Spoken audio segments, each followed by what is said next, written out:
Fire covered by smoke. Fire covered by smoke, that's the mode of goodness. Then the mirror covered by dust, mode of passion, and the embryo covered by the womb, mode of ignorance. Each one being thicker than the earlier one. Yes, thank you. What else? Anything else that you remember? Anyone remembers? What was the last verse about? We discussed an important phrase that Prabhupada uses in the translation, that we should kind of make it a principle of our life to improve in bhakti. What was that phrase? Anybody remembers?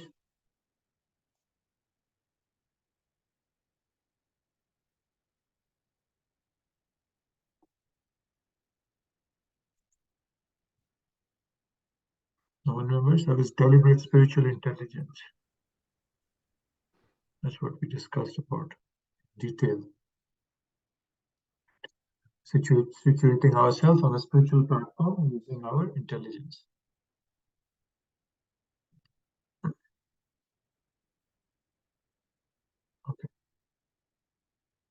Okay, so we finished the last chapter, chapter 3, where Krishna was discussing about lust, and he gave us ways that how to regulate lust. He described the exact location of lust, senses, mind, intelligence, and he gave us a hierarchy of these different parts. Indriyani parani ahur, indriyebhya param mana, manasastu para buddhi, yo buddhe paratastu saha. Lowest are the senses, then we have mind, then intelligence, then comes the soul. So that's me. So there was a hierarchy that was explained, and Krishna gives us a practical approach, deliberate spiritual intelligence, by which we can overcome this lust. So that's where we ended last time. Today we start chapter 4. So let's just look over the transition, how Bhagavad has been moving. The first chapter was a problem identification. Arjun was identifying himself as his body. The problem was Dehatma Buddhi, that he was thinking of his body as whole and whole.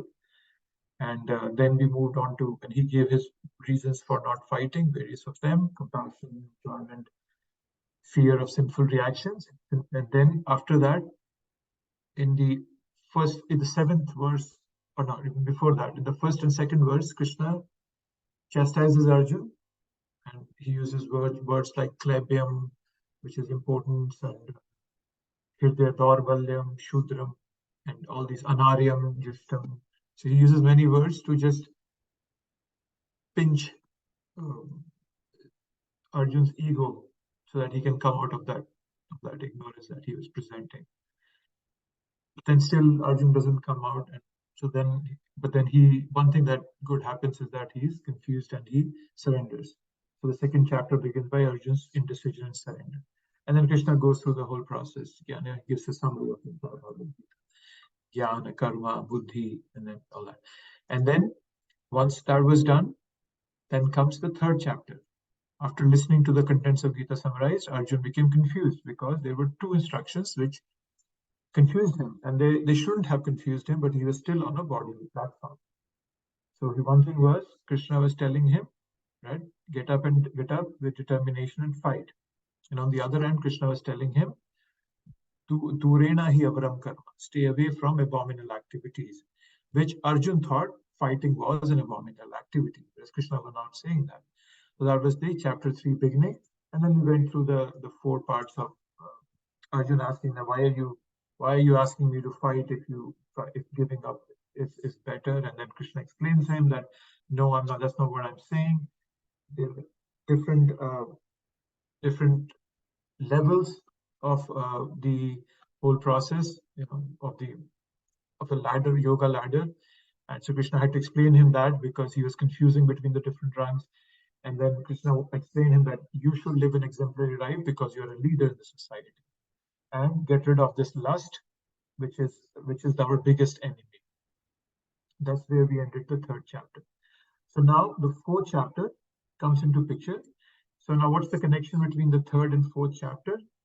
Right. So we heard that in in the third chapter towards the last, Krishna is saying, use your intelligence, deliberate spiritual intelligence. Right? So you nourish your buddhi by deliberate spiritual intelligence, and you become exemplary in your life. But the question would come, what do I nourish my buddhi with? What is the spiritual intelligence that you're talking about? Where does it come from? So that's the answer in this chapter, which is that the name of this fourth chapter is Transcendental Knowledge. So what to do to nourish our buddhi? We hear and relish this transcendental knowledge. That's one connection between the two chapters. Then in this second and third chapter, when Arjun hears Krishna speak of these, many things, practically he goes through so many philosophies about the soul and so on and so forth. And so then somebody can ask that, where are you getting this knowledge from? Because Arjun, at least superficially, has not yet accepted Krishna as the Supreme Personality of Godhead. He has that understanding, but he's just kind of in this fog right now, where he feels that now that he's a body and so on and so forth. So that's so somebody can ask that, where is this where are you getting this knowledge from, right? So that's another reason why the connection between chapter 3 and 4. So Krishna has to tell Arjun, where is he getting this knowledge from? And we'll see as we redo the first section of the chapter, we'll go through them. And then another connection is that in chapter 3, Krishna started talking about prescribed duties. And then he'll continue talking about that in chapter 4 also. What are your prescribed duties? We heard about in chapter 3 in the earlier section, how you should do yajna. Yajna arthat karma annatta lokoyam karma bandhana. That you have to live your life as a yajna, as a sacrifice. Otherwise, karma bandhana, your activities can bind you in this material. So Krishna explained that. So what are your prescribed duties? And then he'll continue here in the fourth chapter. So that's the connection between the third and fourth chapter. So all the chapters have a connection, even though superficially they might look disconnected. So many times you might feel that, oh, Arjun didn't ask this question. Why is Krishna speaking about it? Krishna, being a super soul sitting in the heart, he already knows what questions Arjun has. So Krishna can speak it without Arjun even asking it. So many times you will notice as if there is a disconnect, but actually there is no disconnect in any of the chapters. They are perfect flow. So in this chapter, now chapter 4, Krishna is going to disseminate the knowledge of his original home, spiritual world, and the knowledge of our relationship with him. There are two knowledge that we have. We are aware. There's a material knowledge, physics, and so on and so forth. And then there is a spiritual knowledge. So one knowledge is inferior, one is superior. We are investing significantly in cultivating material knowledge. We also have to put equal efforts in knowing this spiritual knowledge. Okay, and this whole chapter is dedicated to giving us that spiritual knowledge. That's why the name of this chapter is Transcendental Knowledge. Okay, so acronym. Okay, so with this, let me just see if I have. Okay. What I've done now here is I'm giving you an acronym for each chapter. I started from the last chapter. The purpose of acronym is just so that you can remember the contents of a chapter. It makes it comparatively easy for us to remember the contents of the chapter. It's not a perfect acronym. It's not like as if it has all the details. So that is why I always put this chapter analysis, which gives you a very clear-cut division of the chapter, which verse where Krishna is talking about what verses are about what. So I just want to let you know that there is a difference between what the purpose of acronym is versus what the purpose of chapter analysis is. So yes, you can use the acronym to remember the contents of the chapter. Okay, but they might not necessarily give you the exact details of the chapter, but an overview they can give you. For example, past. P stands for position of Krishna. What is Krishna's position? So what is that? What is the source of that knowledge?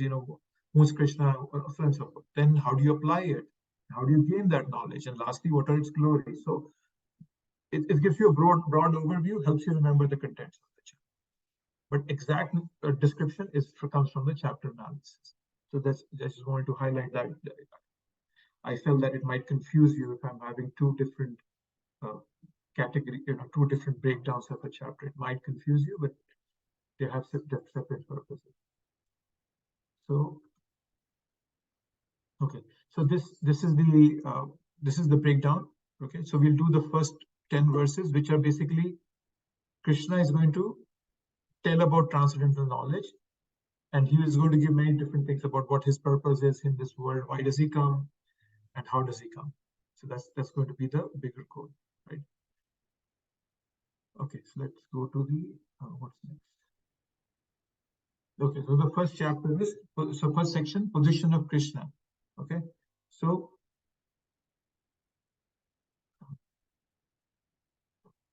okay, so let me go to the PDF. Start from there. So first 10 verses. Okay, so they're going to talk about Krishna's position and Krishna's him establishing dharma. How does he do that? So when information comes from the first 10 verses. So let's start with the first verse. And this chapter is very important.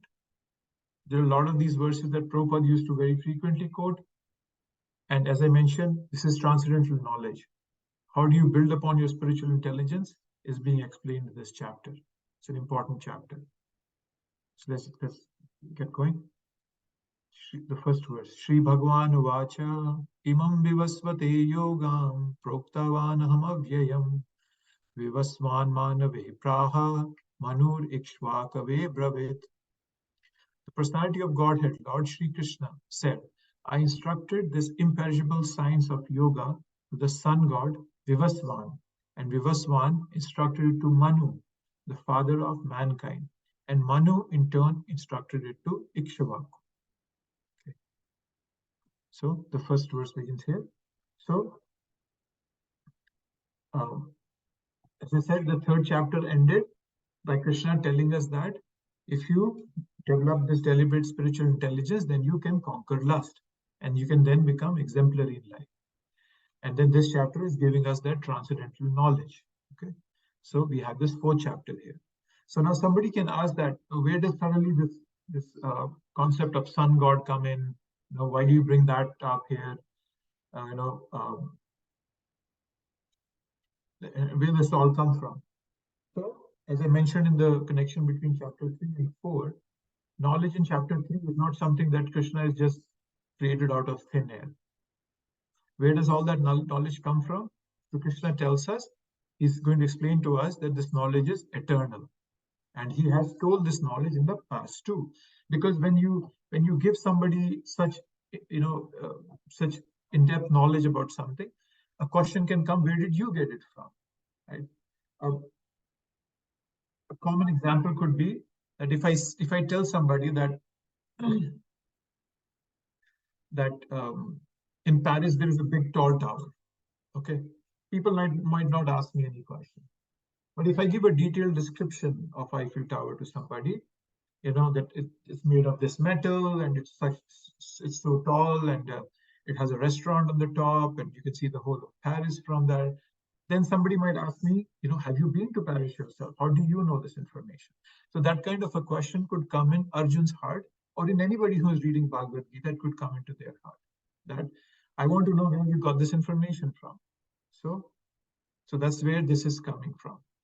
All this leads to a kind of a curiosity in one's heart that where is this all coming from.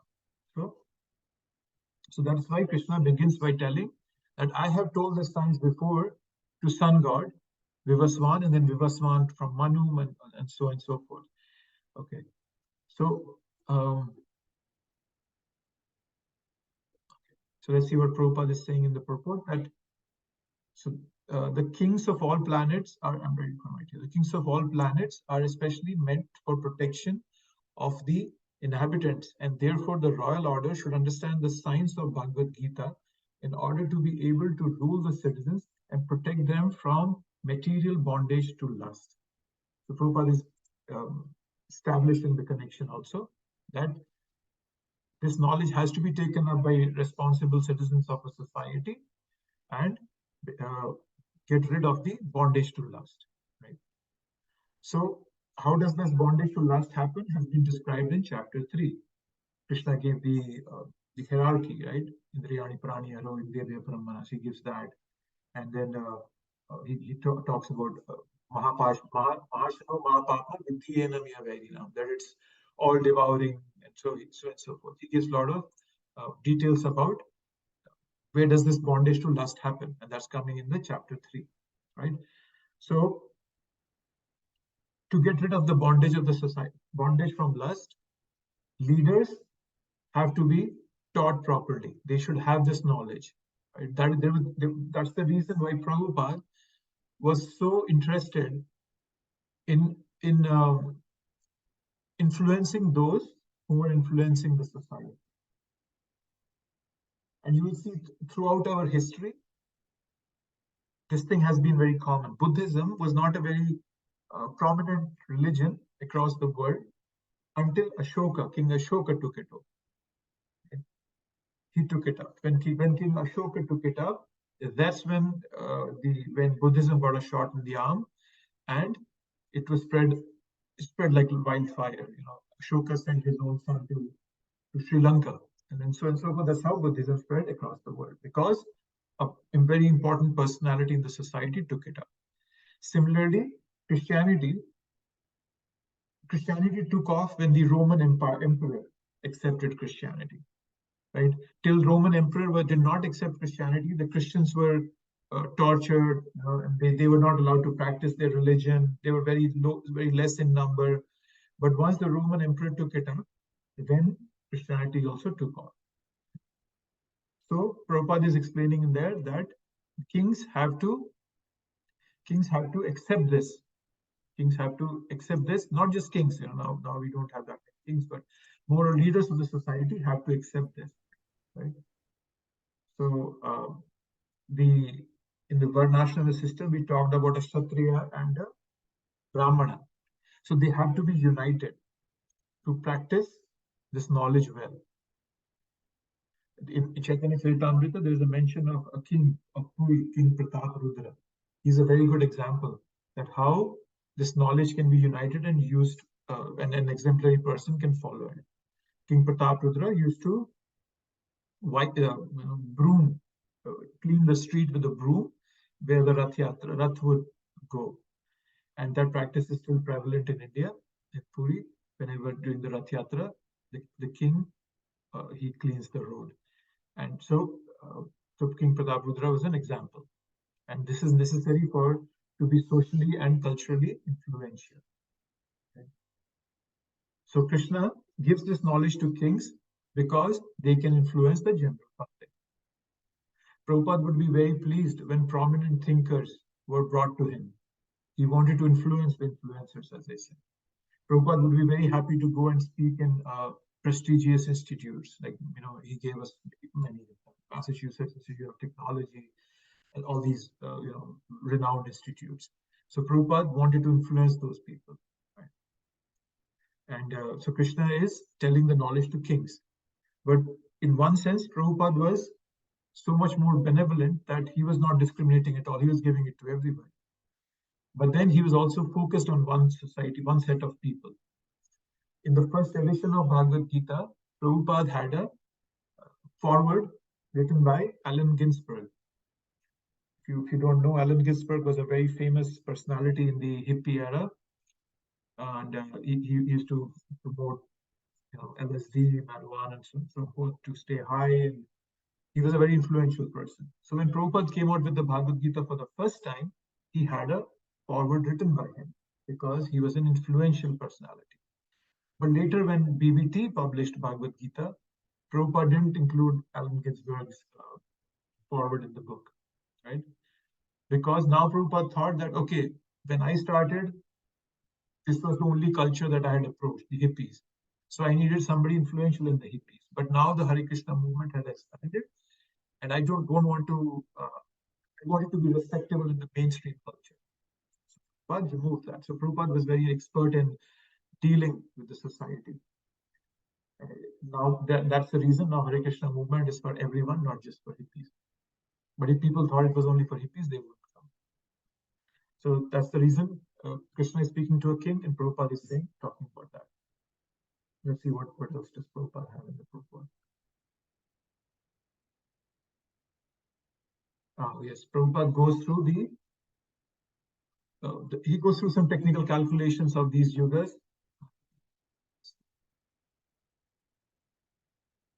Yes, okay, this is the slide. This slide is not, it's just a technical part because Prabhupada is including it. I'm bringing it up. It's not something that we all need to know. It's not something that you have to memorize. If you like to, you can, free, but not something that, it's not an integral part of Bhagavad Gita, but I thought of bringing it up. So Prabhupada is talking about the different yugas. So what, if you notice, and we talked about Manu also in this verse, so I think it connects well with that. A Divya Yuga contains 4 yugas, Satya, Treta, Dwapar, and Kali Yuga. That's called one Divya Yuga. 71 of such Divya Yugas make a Manvantara.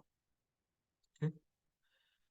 And then 14 such Manvantaras make a Kalpa, which is a day of a Brahma. And Brahma's life is 360 such days. Okay? So you can just imagine. So he lives for 311.04 trillion years. So Manvantara, each Manvantara is headed by a Manu. There's a separate Manu. So there are 14 Manus in a day of Brahma.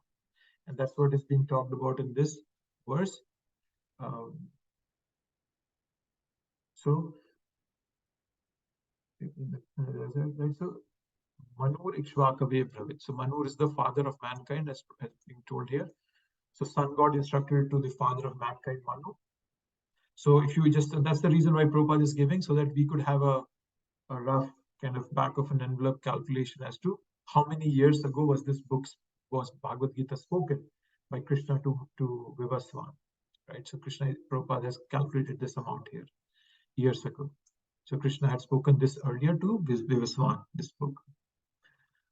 So just a brief description of a life of Brahma. So each Manvantara is each Manu.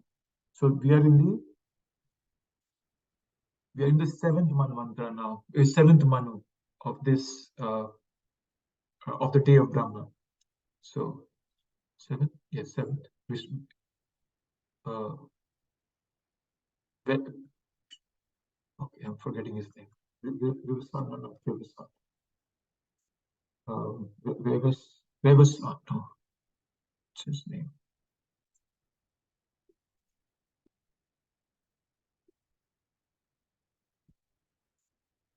Vivasvata, yes.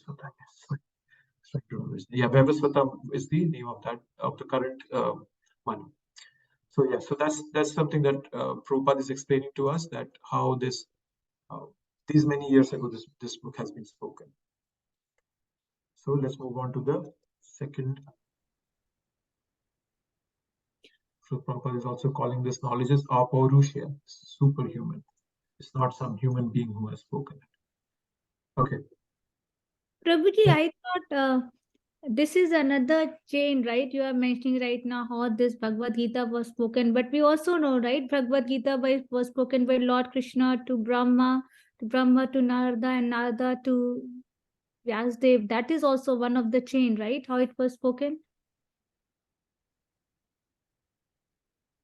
Yes, that's also a chain. Yes. So it was spoken twice, means I'm confused here now. Gita has been around forever. Gita, as I just mentioned to you, Gita is Apaurushya, superhuman. This knowledge has been around forever. So Krishna can, when Brahma came into this world, right? When Brahma was born, he didn't know what to do, and then he so basically Bhagavad Gita can be looked as a it's the entire knowledge, condensed knowledge of the entire Vedas, right here. So you can think of that when Krishna spoke to Brahma in the beginning of the creation, when Brahma was born, Krishna gave him the entire knowledge. So all the Vedas, everything has been given to Krishna, given to Brahma. But this specific knowledge, which I said is the condensed, which is the essence of the entire Vedas, right? Vedas, everything condensed. That is why Bhagavad Gita is the most important book. That specifically the condensed form has been spoken to Vivaswan and to to Arjun and so on and so forth. So when something was given by Krishna to Brahma, it was not just this knowledge of Bhagavad Gita, it was a much broader knowledge of all the Vedas. And as we have been discussing, these Vedas also contain, Karma Kand. It contains other activities also. So it was spoken, yes, so you're right, knowledge was given to Brahma, but that was much broader knowledge. Was that helpful or did it confuse you further?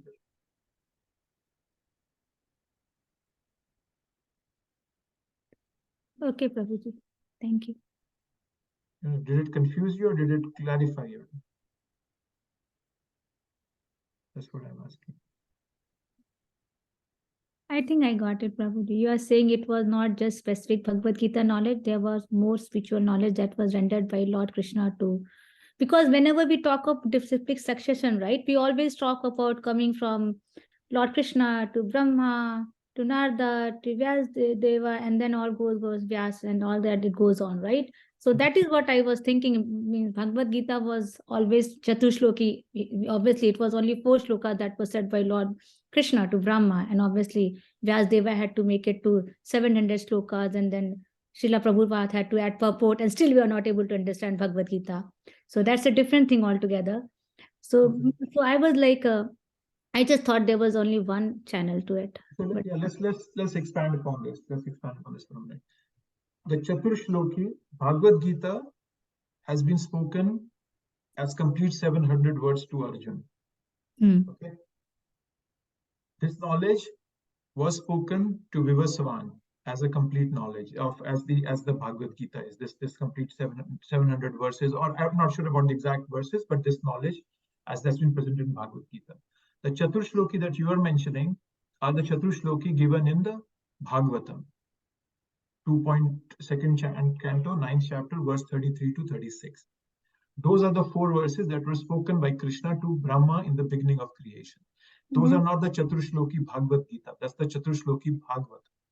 So I got a feeling that you have kind of overlapped both the things, which are not supposed to be. Yes, you're right, Prabhu. Yes, absolutely right, Prabhu. I overlapped, yeah. So, and when we talk of the disciplic succession, there are 4 disciplic successions as we have talked about, right? Yes. One coming from Shiva, one coming from Brahma, one coming from the 4 Kumaras, and one coming from Lakshmi. Okay? It's not that God can only give this information to a select. He can give it to anybody who he wants to. So he gave knowledge, the entire knowledge, to 4 people, and then there are 4 such sampradayas coming down. We, as Brahma, Madhava, Gaudiya, Vaishnava Sampradaya, we come from the sampradaya that is being put forth by Brahma. That is why that particular disciplic succession is given in the Bhagavad Gita by Prabhupada. To clearly delineate where are we coming from, what is our origin. He never said that our origin is the Shiva Sampradaya or the Shri Sampradaya. That's the reason Prabhupada gave a disciplic succession in Bhagavad Gita. So it was there was a very specific purpose for giving that. And when he says that knowledge has been coming through this disciplic succession, it's not just that, okay, only the knowledge of Bhagavad Gita is coming around. When Chaitanya Mahaprabhu expounded upon this knowledge, he gave us knowledge from so many shastras. Prabhupada, when he writes his purport, you will see he talks about so many Upanishads, so many different scriptures. So he's compiling all that knowledge. So this knowledge is not just that's what's given in Bhagavad Gita is given. It's a much broader knowledge from which has been condensed by Krishna just for Arjun right here. He's condensed it for him, and that is why this is the essence of all knowledge. So there's a difference in what was given to Brahma. Then Brahma put it down and it came to us through Prabhupada. So we have a sampradaya coming down. But specifically this Bhagavad Gita knowledge is being talked about here. Krishna is highlighting this specifically for Vivaswan because that's where the beginning happened. That's where the whole beginning is. So Krishna is just telling him, I have given this knowledge before. Don't just think that I've just pulled it out of a hat at just in the last few minutes. Don't think that. He's not specifically just saying that I only give this knowledge to Vivaswan, or I'm only giving this knowledge to you. Krishna can give this knowledge to whomever he wants to. He's God. He's not going to be bound by the limits of this material, world. Got it. Did Thank you. that clarify your doubt? Yes, it does, Prabhu. Thank Okay. you. Okay, I'm happy to clarify. Yes, it's a difference there, and there's a different purpose why Krishna is saying this here, because as I mentioned, Krishna, anybody would feel that they can ask you, where are you getting this information from? So just to establish this, somebody can say, right? I can say if I'm at work and I'm presenting my knowledge, somebody can come and ask me, a new person can come and ask me, hey, where did you get this knowledge from? And I can tell them, okay, I went to this college, I went to this school, that's how I studied it. This guy was my professor, and then I taught this class. That's why I'm so well versed with this knowledge. I can give a lot of details. That's the purpose of bringing Vivaswan in here. Okay, what else? Anything else on anybody's mind? Before we jump on to the second one. No? Okay. Second one. Okay. Evam parampara praptam imam raja rishyo vidhu sakale neha maheta yogo nashta parantapa. The supreme science was thus received through the chain of disciplic succession, and the saintly kings understood in that way. But in course of time, the succession was broken, and therefore the science, as it appears, to be lost. So this kind of adds on to what you were saying, Mati. So it's been, Krishna spoke it, and it came down. And through whom did it come down? Through saintly kings. Okay. So it's coming through Raja Rishio. So Raja and Rishi, there are two parts to it, right? Raja means, as we know, Raja is a king, and Rishi is a sage. Okay. So standard way to receive knowledge is parampara. Okay. So as you're asking, right? Okay, or not necessarily you're not asking this specific question, but somebody can ask that. If Krishna has already told this knowledge before, why does he have to tell it again? Right? It should be around. So, and then somebody can also ask that, was not the other sampradayas existing at the time when Krishna was speaking this knowledge? Yes, they were. All these sampradayas, they go back a long time. So, so then why is he speaking again? So he's now telling that a Raja is the ruler of the outer world. A Rishi is the ruler of the inner world, if you broadly look at it. And these two attributes of controlling the external and the internal world is brought together in one person, and that is Raja Rishi. And Prabhupada is translating that word as saintly king. So who are these kings? They are not power-hungry kings, right? So these are the kings who are acting as fathers to the society. And, they're really looking after the welfare of everybody. They're just not up there to gobble up money. So, and if you notice that another thing is that when Krishna is saying this knowledge is lost to Raja Rishis, to the saintly kings, so Krishna has to bring it back into the saintly king domain, which is missing, right? So at the time of the Mahabharata also, Sakalena Mahata, this was going on, right? There was so much things going on. It's already a deviated culture at the time of Mahabharata, if you notice. It's because of Kalena Mahata. Over time, it was lost, right? So by the power of time, degradation happens. So that is why Krishna has to speak it again to the Raja Rishis. That's something to be understood. This knowledge might have existed in other places, but the rulers of the world had lost it. They were degraded. We saw that the gambling match happened, and they cheated. The Kauravas cheated, and they disrobed Draupadi, so on and so forth. They did so many things. So it was a deviated culture already. So that is why Krishna has to bring it back at the parampara. Okay, he had to bring this knowledge out in the open to understand that. But somebody can also ask that, if he was bringing it, but Arjun doesn't have a disciplic succession after him. Okay? He doesn't have that. So, but then the knowledge is out there now. Krishna has again brought it back into the society, this knowledge, by speaking it. Now the Bhagavad Gita is available in so many homes. So even though Arjun didn't have a disciplic succession, but Krishna, by disseminating this knowledge, has made it open for everybody to take home, imbibe it and take it home. So that's the way it is being brought out and again into the society where it has been lost. This knowledge has been lost. Okay, so that's the reason so Krishna is mentioning about Sir Kali Right? Course of time, the succession was broken.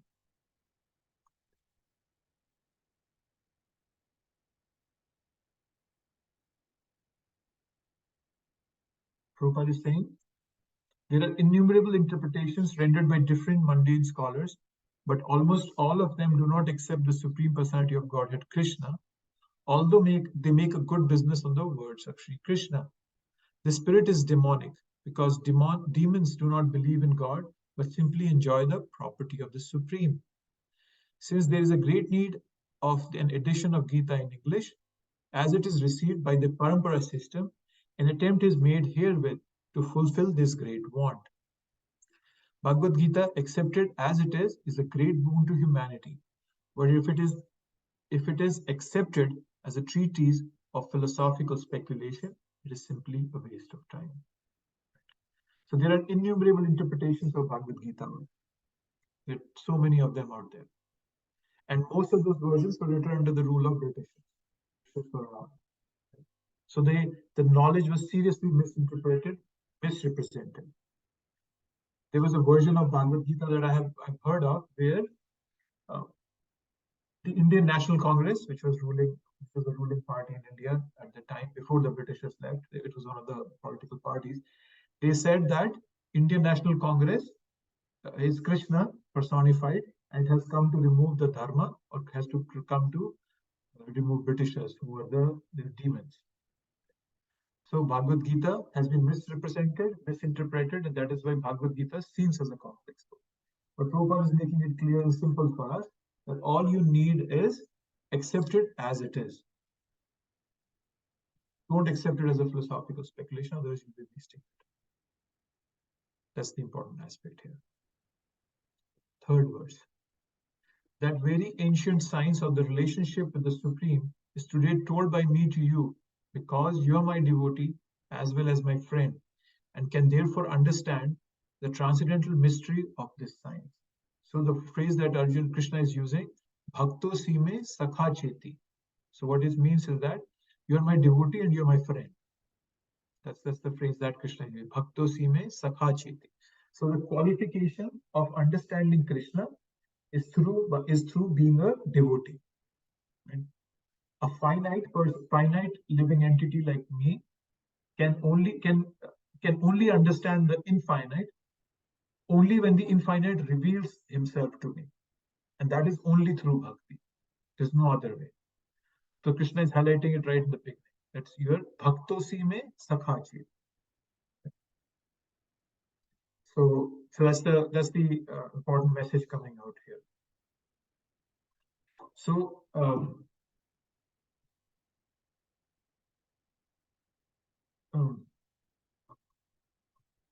we talked about this example, right? Classes ago, that if there is a Chinese doctor, there's a Chinese doctor, and he has a book on medicine written in Mandarin.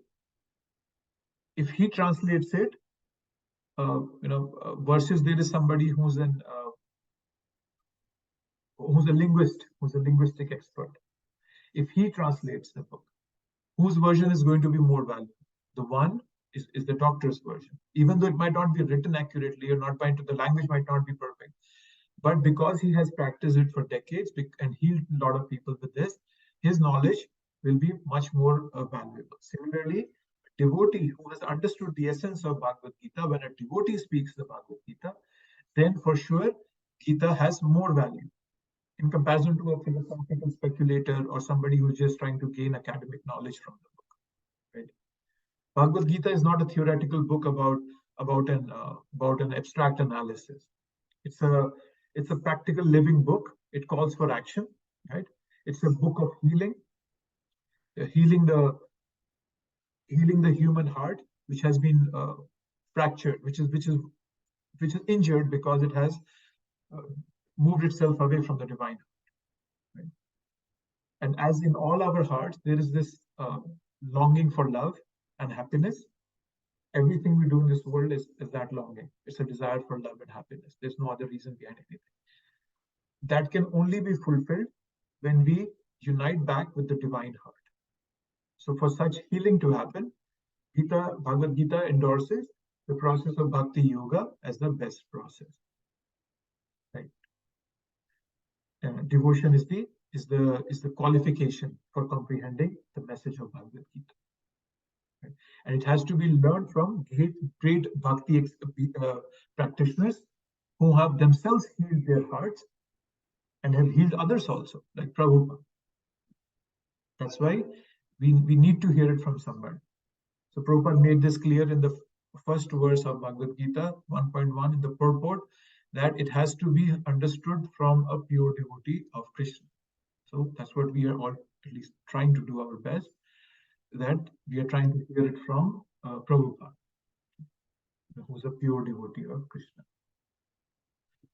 That's the essence of this verse, that we have to understand that devotion practice is the most important process here.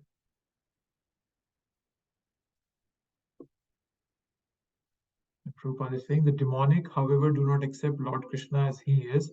Instead, they concoct something about Krishna and mislead general readers from the path of Krishna's instructions.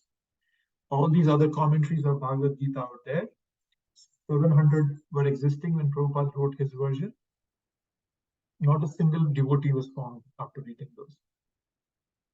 People might have made money out of it, but not a single devotee.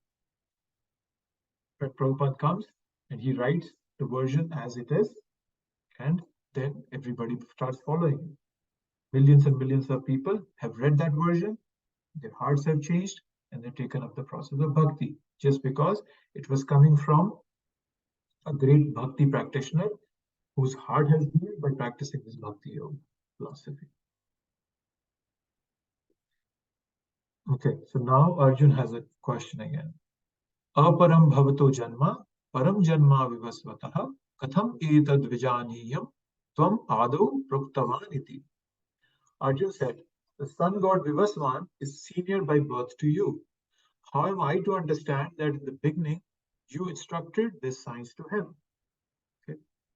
Now, this is a very important point here that comes up. Okay. Arjun and Krishna, they both are contemporaries. They're nearly the same age. But sun is so old. So the content of the question is that Krishna spoke this knowledge to the sun god. And then, so how can that be? That's what Arjun is asking.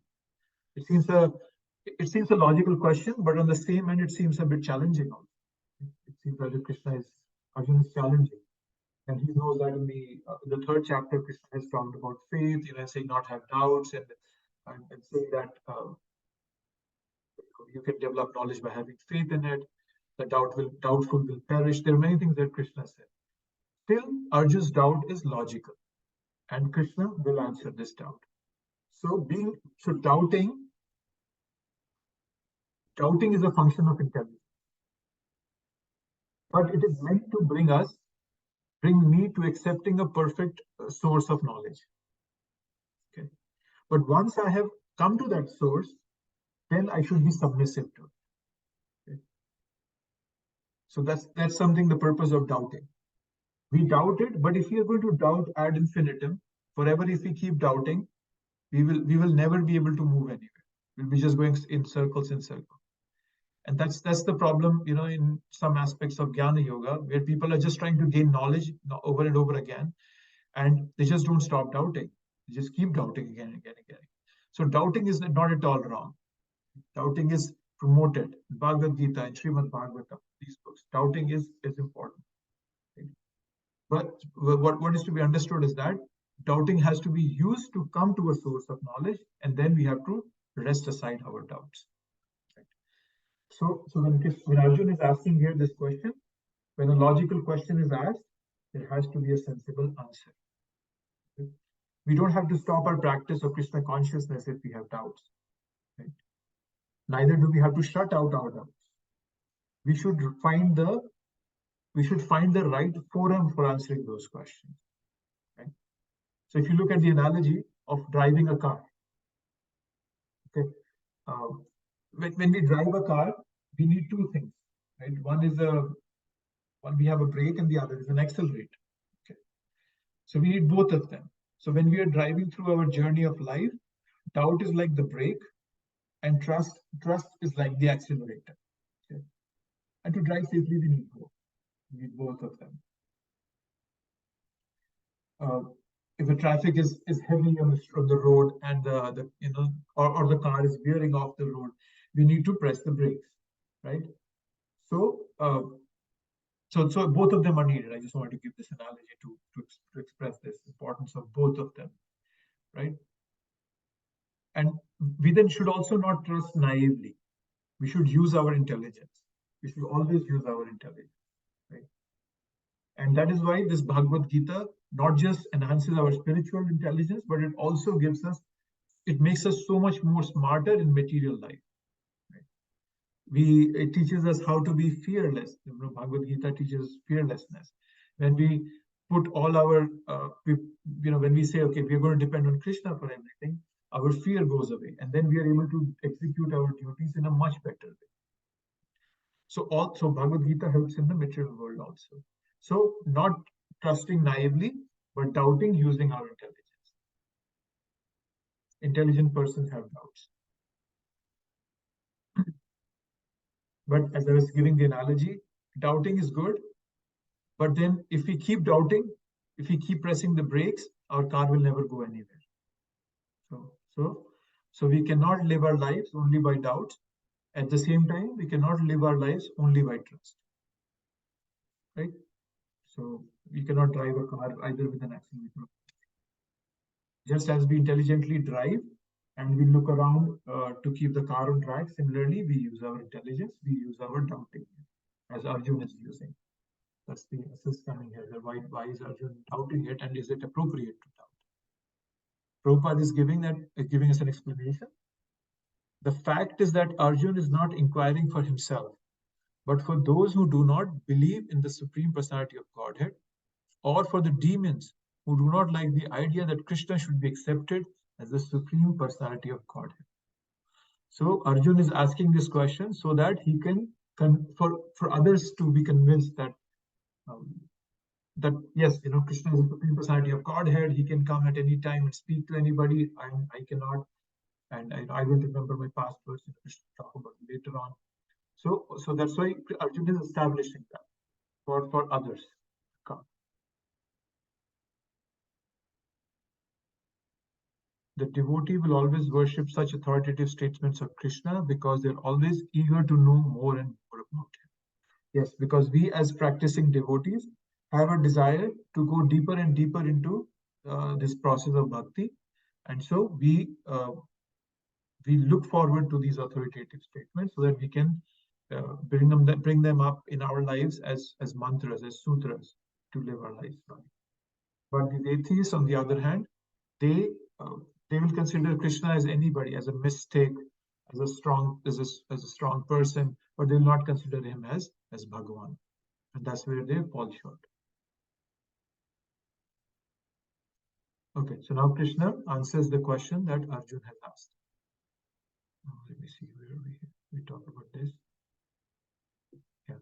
So that was 1 to 3, and then from 1 to 4, and then from 5 onwards, Krishna reveals his transcendental position, and he gives a lot of details about his birth, his appearance, his activities, why he comes, and then what's the result of those activities. And so he'll talk a lot of detail about this.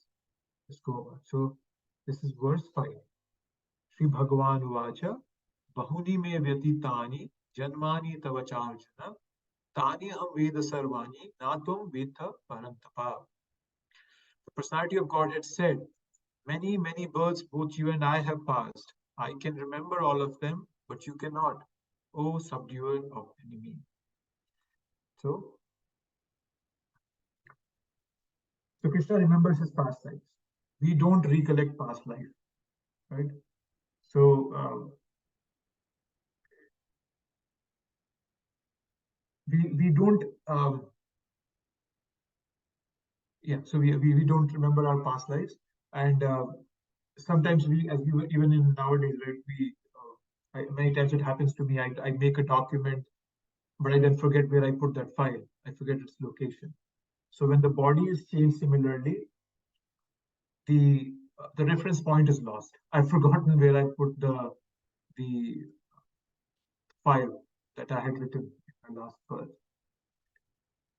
And the reason that we don't remember our past lives, there is a very it's a psychological protection mechanism, if you understand it that way. Right? Our mind makes us, we forget our past birth and trauma of death. So every lifetime that we go through is an opportunity for the soul to make a new beginning. Only those memories that are necessary in this life are given to us. Right? As we know that death and birth are not pleasant memories. They're traumatic memories.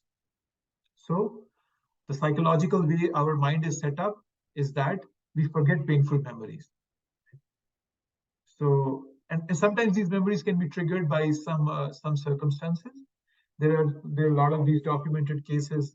In the University of Virginia, there's a department that that looks into reincarnations, and there are a lot of these children who remember their past lives, right? So those children who remember their past lives, it becomes a big identity crisis for them. So when soul goes from one body to another, there is so much difference in consciousness that the memory blackout is required.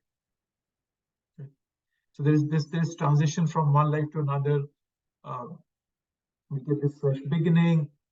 If we live too much in the past, then we'll not be able to live at all. Learning from the past is healthy, but living in the past is not healthy. So if we remember our past lives, it can be extremely overwhelming for us. Right? This memory overload can just break us down. But that's the problem for me as a jiva, as a living entity who has divorced his relationship with Krishna. This problem doesn't exist for Krishna. So Krishna can remember everything. He remembers his past lives, but I don't, because my purpose is different. At least I have made my purpose different in this material world. When I go back to Goloka, then they remember everything. People remember whatever they have gone through in this material world. Right? So they remember that. But when I'm in this body, the purpose is not there. We don't need to remember the past life. That is why Krishna is saying that you remember it, you don't remember it, but I remember. Arjun, right? So Prabhupada quotes a lot from Brahma Samhita in here. He's establishing Krishna as the Supreme Personality of Godhead here. He talks about this first verse. Advaitam achyutam anadim anantarupam adyam purana purusham navayovanam cha vedeshu durlabham adurlabham atma bhakto govindamadi purusham tamaham bhajami.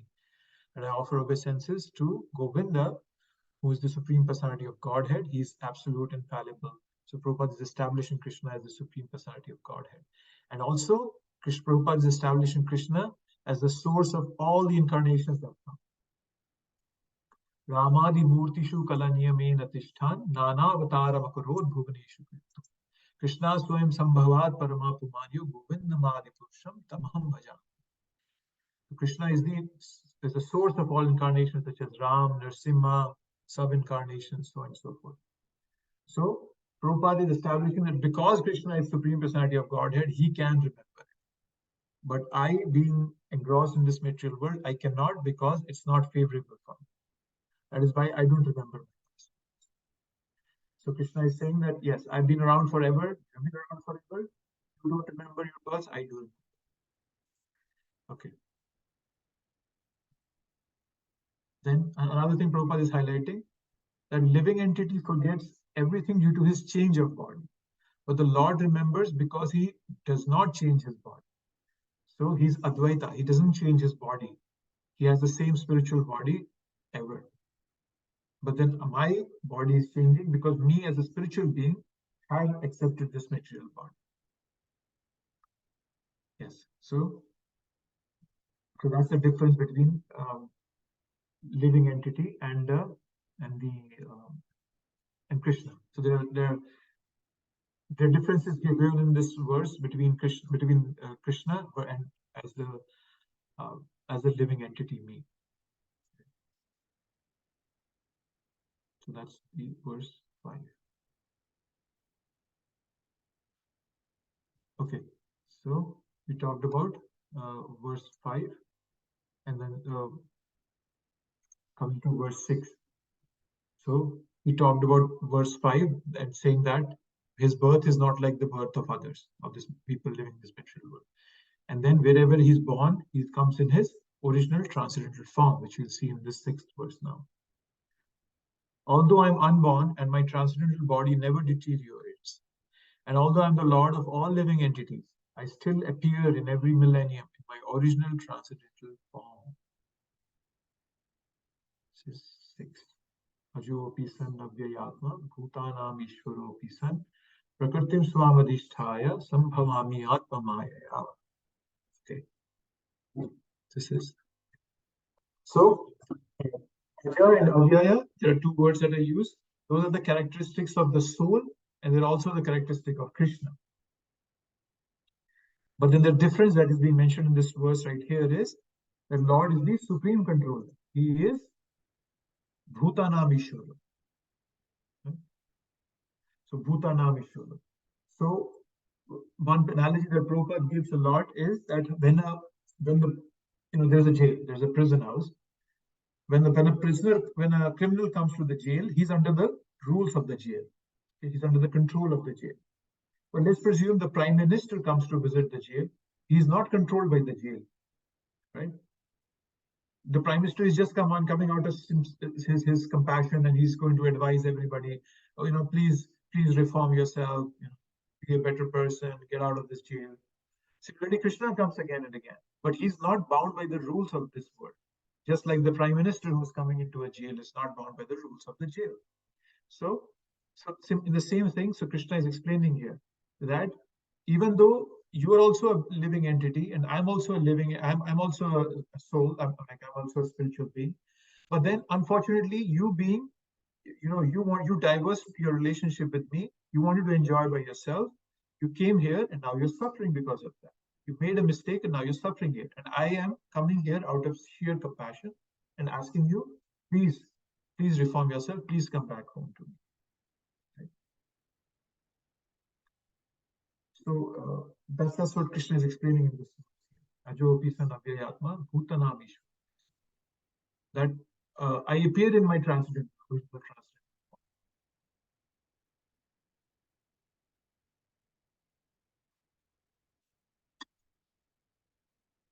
And the next verse, Krishna will tell, why does he come? Why does he come again and again? This original transcendental form. I gave you the analogy that it's a Prime Minister coming to a prison house, not a criminal coming to a prison house. That's the difference. Let's see if Prabhupada has brought up anything here.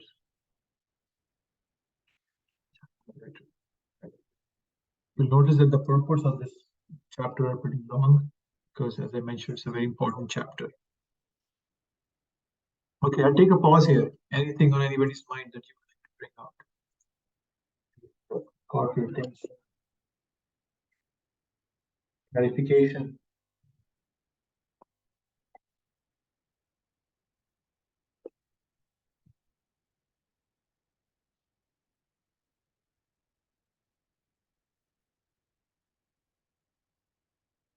Nothing on anybody's mind? So, Hare Krishna, Prabhu, Prabhuji. okay. Yes, Mataji, go ahead. So, Prabhu, I guess because of the influence of Yoga Maya, we're not able to, remember or, so Arjuna's position is a higher position than us. So, so this knowledge that we get in this birth, my question is that they say in your next birth you take, start where you leave off. So this knowledge that we gain somehow, do we continue in the next part? I don't know if my question is clear. Yes, because this knowledge is spiritual, we continue it in the next birth. Right? Krishna says this, and later on in the Bhagavad Gita, he will say this, that I preserve what you have and I carry what you lack. We preserve what we have, and let's see. I can probably pull that up here. No, it comes in the 6th chapter.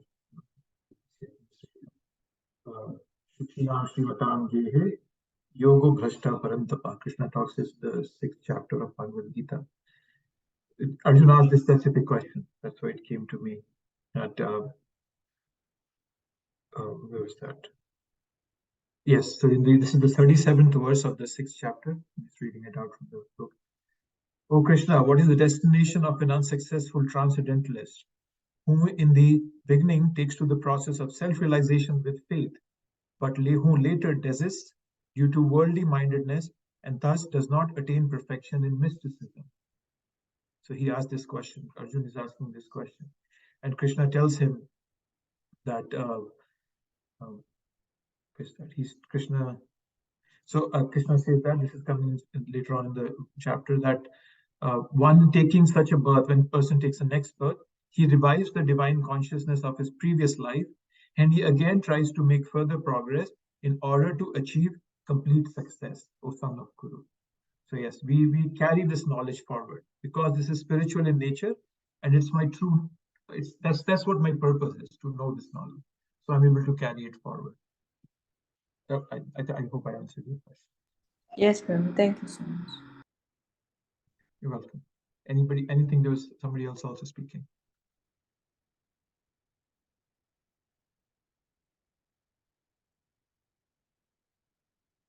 Okay, I thought there was another question. But Prabhuji, when we move from one body to the another body, the gross body gets destroyed, but the subtle body moves from one body to the other, right? The mind, the intelligence, and the alter ego.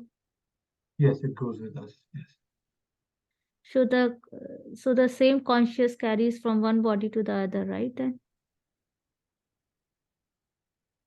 The consciousness would change, right? Let's presume I am a human being in this body, in the next life I become a dog. If I'm in a dog's body and if I have a consciousness of a human, that's really going to be weird. It'll freak me out. So I will, the consciousness that I have, it will take the form of the consciousness of a dog. It's like very much like wearing a glove, right? So when I wear a glove, it takes the shape of my fingers. So similarly, when I go into a dog's body in my next life, I'll take up the consciousness of the dog.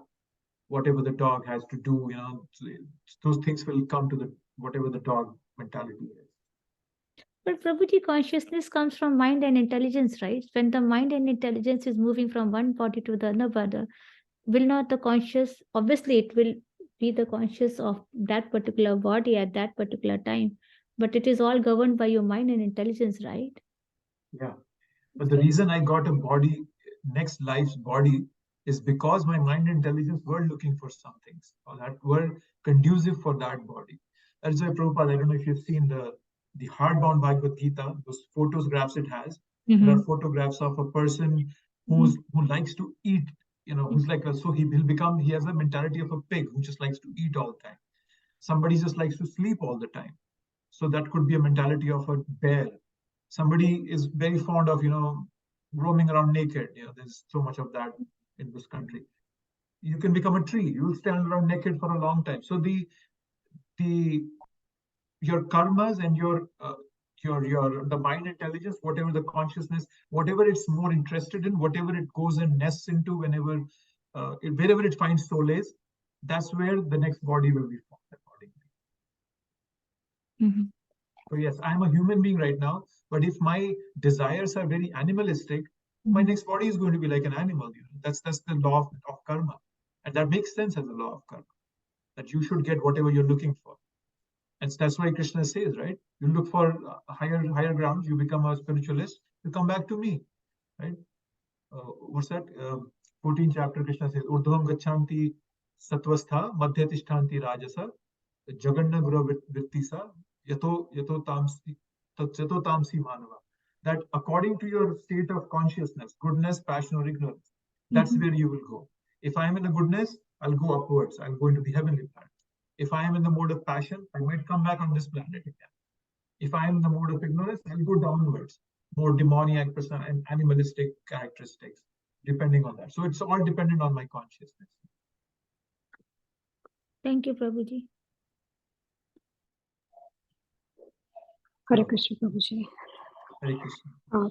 Prabhuji, like demigods also, like they are in more little higher in the spiritual thing. So they also like remember their past, like Krishna will be remembering his past and what will be the future. He'll be knowing everything, right? So like demigods are also like little higher than us, but how can we consider them, Prabhuji?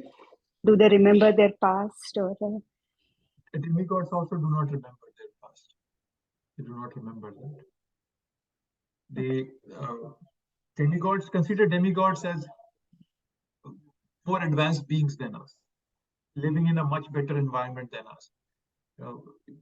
A very crude example, if I give you, people living in, let's say, Africa, they're this poverty-stricken. The climate is not very conducive. Lifestyle is very poor. Water, everything is. For them, they think, oh my God, look at this, America. They have all the luxuries available to them. It's practically freezing outside. I'm sitting here in a t-shirt. It's warm inside my house. So for them, this could be a heavenly planet. I'm living such a good life in comparison to those people, poor people in Africa. So similarly, people on this planetary Earth, and then when you compare it to the heavenly planets, we look up there. They have everything is much more, but then again, it's all materialistic. They will have much stronger bodies than us. They will be better looking than human beings on this Earth. Heavenly planet demigods. They might have much longer lives, less diseases, more enjoying, more pleasures. But then they are very much like us. They also have to die. They also are affected by these modes as we are, but they are more predominantly in the mode of goodness. But they are very much like us. That's what I want to say. Thank you so much, Prabhuji. Only Krishna knows everybody's past, present, and future because he's the Kshetrajna. He's the super soul sitting in everyone's heart. He knows everybody's past, present, future, and he himself is, as Prabhupada is mentioning this verse. What was that? This was the last one. Advaitam Achyutam Anadim Ananta Rupa Madhyam Purana Purusham Navayoganam. So he's saying he's the infallible absolute without beginning. Only he can remember it, nobody else. Yes. Okay. Anything else before we move to the next verse? Hare Krishna, Hare Krishna. Prabhuji. Sorry, go ahead, Mataji. It's okay, Prabhu. Please go ahead. Prabhuji, just like in the translation, it says, "I still appear in every millennium in my original transcendental form." It means like all the incarnation which he took, right? He's referring to that. Yes. Yes, that's correct. All right. And Thank you so much. So, and if you notice this, I think if I understood, so this word millennium, Prabhupada, it's not there in the translation. Sambhavami Atma Maya. I do incarnate, yes. So Prabhupada is establishing it that yes, he comes again and again. He appears it in his original transcendental form. Some more detail, if I can give you here, I think I have a slide. Prabhupada will talk about different, this comes in the 4.8. This is the purport. He talks of many avatars.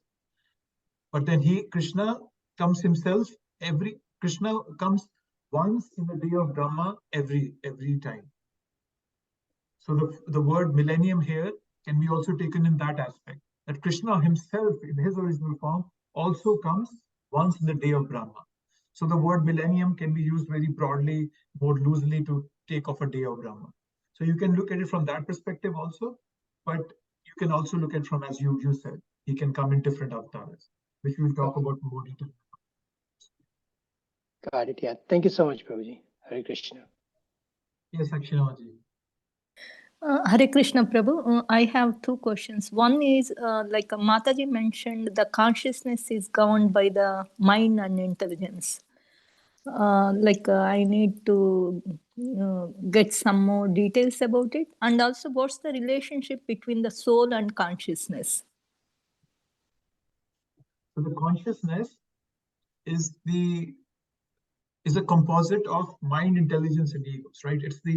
So when we say that as a soul, I have a quality, right? So which is I'm thinking, feeling, and willing. These three qualities are there. These three qualities composed of,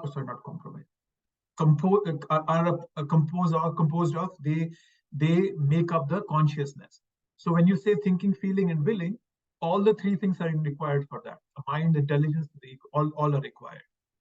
So consciousness is more like a composite of the intelligence and intelligence, mind, and false ego.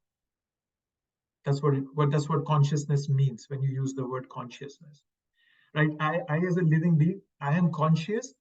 And what are the symptoms? What are the characteristics of me being conscious?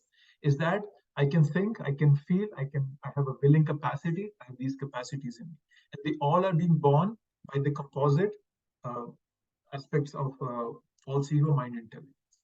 Sorry, I kept repeating myself, but yeah, that's what it means.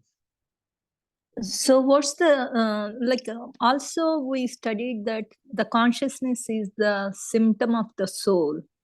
When the soul leaves, there is no more consciousness in the body. How to understand the relationship between the soul and the consciousness? Well, so if you notice, in one sense, we read it in the, what was that? In the second last verse of the last chapter, where Krishna is giving the hierarchy, right? Indriyani parani ahur, indriyabhya paramana, manasastu parabuddhi, yobuddhi pardastu saha. The lowest rung is the senses. Above the senses is the mind. Above the mind is the intelligence. Above the intelligence is the soul, per se. That is me. Unfortunately, not unfortunately, the appropriate way is that the soul should tell to the intelligence what is to be done. The intelligence should ask the mind to execute it, and the mind has to execute it using the senses. Unfortunately, it's reversed. Now the senses tell the mind tells the intelligence, and intelligence makes the soul believe that this is what is to be done. So even though the consciousness is the characteristic of the soul, but because of me being in this body, that consciousness has been polluted. It's been corrupted. Just like your hard drive can get corrupted, your phone can get corrupted. So the wrong kind of sites, if we go to, that can corrupt my hard drive, that can damage my computer. Similarly, because of the materialistic desires I have corrupted the original nature of the soul. It's been misidentifying it. The misidentification increases, and then that's what happens. We degrade ourselves by that.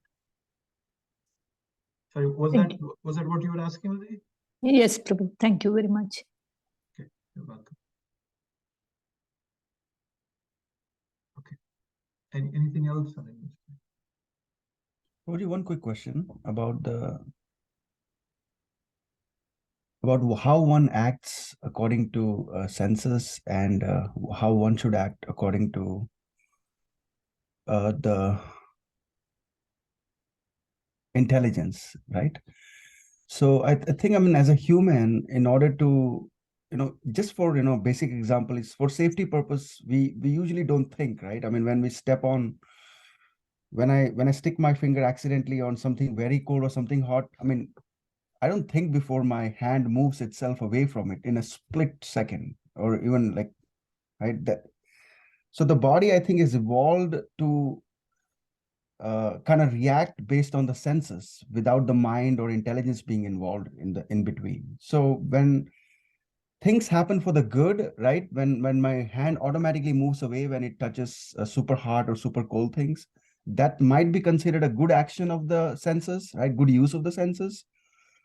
Versus when I might involuntarily get angry on something, that's also like an action of the senses. So where to put intelligence in between and where not to, I mean, so it's sometimes it feels like it's not in our control at all. It's just the way it is. So I think what you're saying is, so the reflex action that happens when you touch something is more like okay, let me take a step back. The purpose of the mind is like a repository. Okay. Understand that mind is no other role. It is just a repository of things that you have been doing again and again. again and again. For example, and I've given this example before, you go onto Google, you start something. When I type V in my search bar, Vedabase automatically shows up, right? So that's the reflex action of the computer. I'm just trying to compare this human body to a computer. So if you see, so because I have gone to their website so many times that just by typing that one alphabet V, it immediately knew that I want to go to Vedabase. Similarly, my body, being through that experience so many times, now it doesn't even have to go to the intelligence to react. The mind already being a repository and having a very thick layer of a response, knowing that every single time I put my finger in fire, it burns and it hurts like hell. I have just created a shortcut for it. I touch fire and immediately my reflex action is that I pull it back.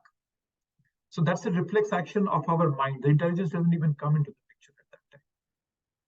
That is why if you notice, mind is an immediate reaction, whereas intelligence is more laid back and it is more sensible reactions.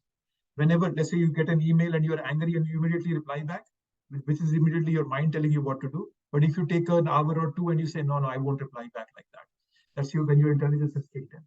But that reflex action that you're mentioning is purely because of me having done that so many times. It's just a reflex action. It's just made a shortcut to it. Like you can make a shortcut of something on your desktop. So you made a shortcut of that response in your mind. That's what it means. Is that what you were asking for?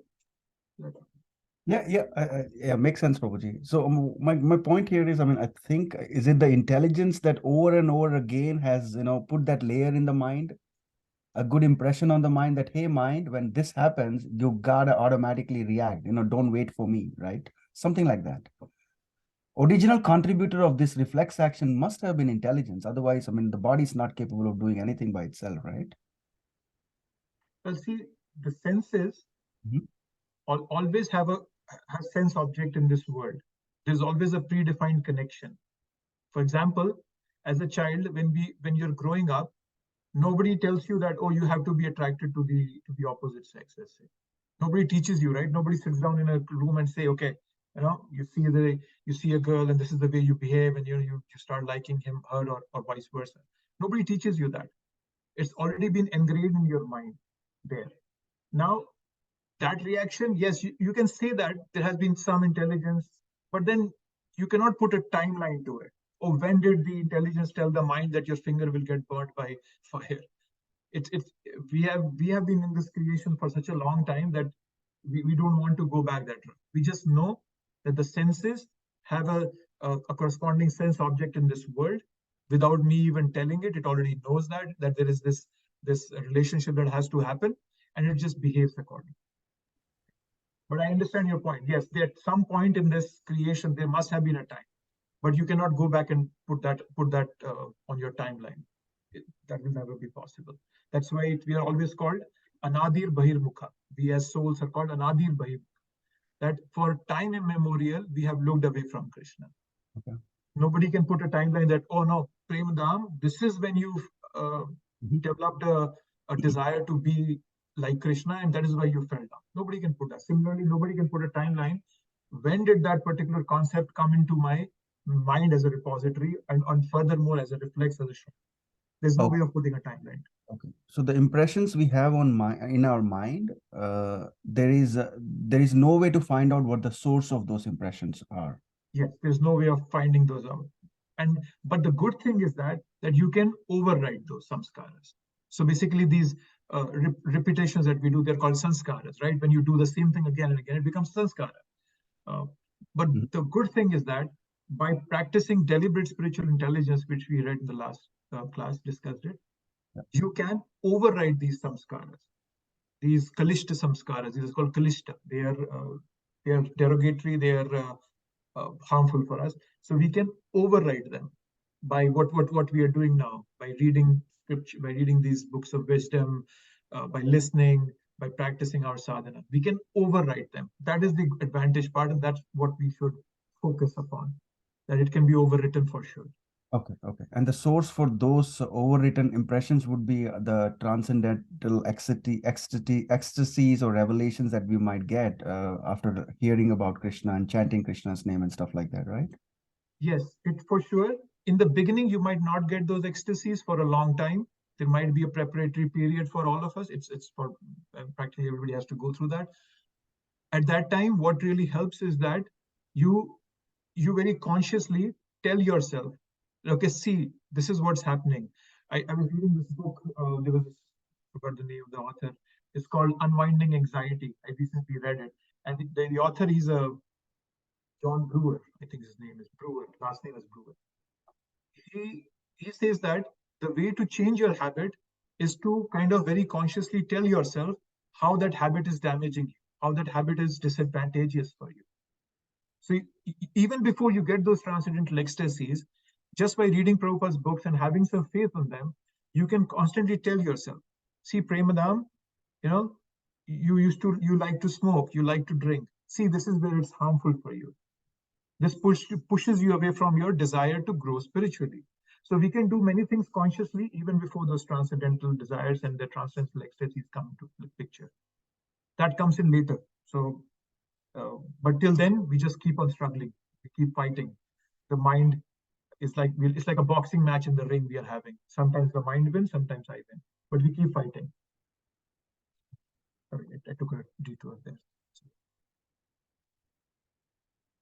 That was helpful, Prabhu? Absolutely, Prabhuji. Thank you so much for the information. You're welcome. Okay, any more things? We just have a couple of minutes left.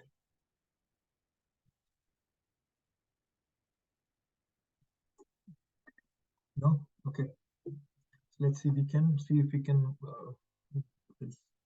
this one. 6, 7. 7 and 8 are famous verses. I'm hoping every one of you knows these verses. The Mahabharata serial that came in the 90s, they used to sing this song, Yada idahi dharmasya glanir bhavati bharat abhyutthanam adharmasya tadatman srijamya.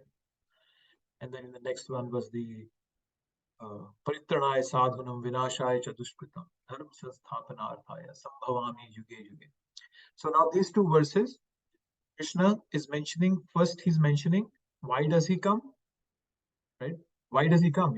Somebody can ask him, okay, fine, yeah, I know you have all this transmission knowledge. Why do you have to come? So that's the 7th verse. The 8th verse is that, again, a continuation of that, So why do you come? Kind of, again, more in elaborate way. So it's just these two verses are explaining the purpose of Krishna's arrival, of his coming in this yuga. So let's quickly look at, in a couple of minutes, looks at this 7th one. We can stop after that. So the 7th one is, as I said, the most well-known verse. So in the last verse, Krishna says that he remembers everything because his body is transcendental. Now he tells why he appears. Earlier it was how he appears. Right? We read about that. So he talks about yada yadahi dharmasya. So now we know that the word dharma can have many different meanings. In Bhagavad Gita, we'll see that across. There are many different meanings. And Krishna, because in Krishna, in the quintessential verse of Bhagavad Gita, 1866, you say, Sarv dharman parityaja, maam ekam sharanam vraja. Give up every religion. And now he's telling us that yada yadahi dharmasya glanir. Whenever there is decline of religion, I come, which sounds a bit contrary. So, dharma can essentially refer to 3 things in Bhagavad Gita. One is our spiritual dharma, which is to love Krishna. Then we have material dharma. We talked about varnashrama, Brahman, Vaishya, Shudra, those things. We have a material dharma. And then there is also a transitional dharma when we are transitioning from our varnashram to the spiritual dharma. Okay? Means what we all are doing. The sadhaka bhaktas. We will purify, but gradually. So that process is happening.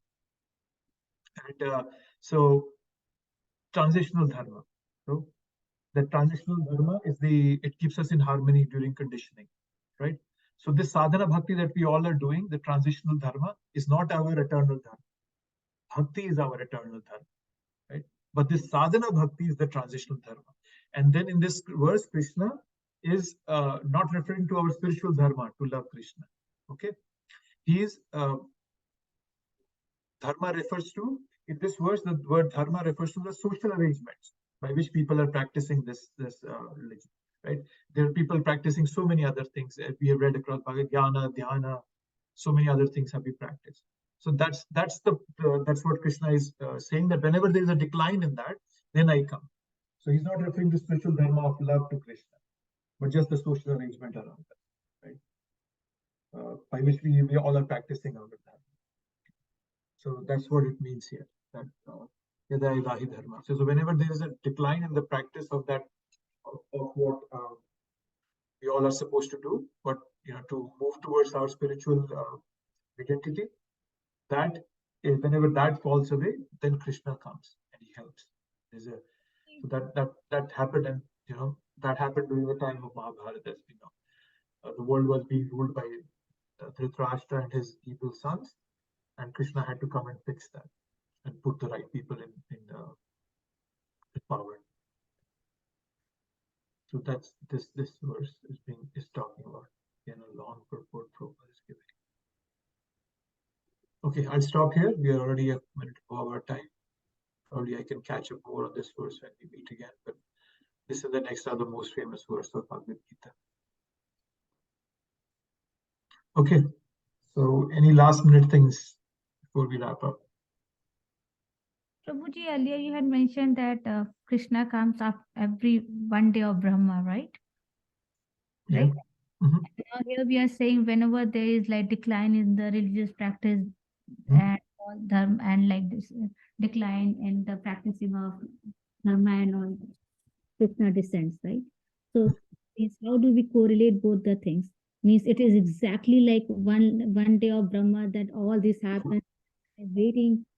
So how do we correlate these two things now? You can correlate these two things by following two principles. One is Krishna is not bound by material laws. He can come whenever he wants to.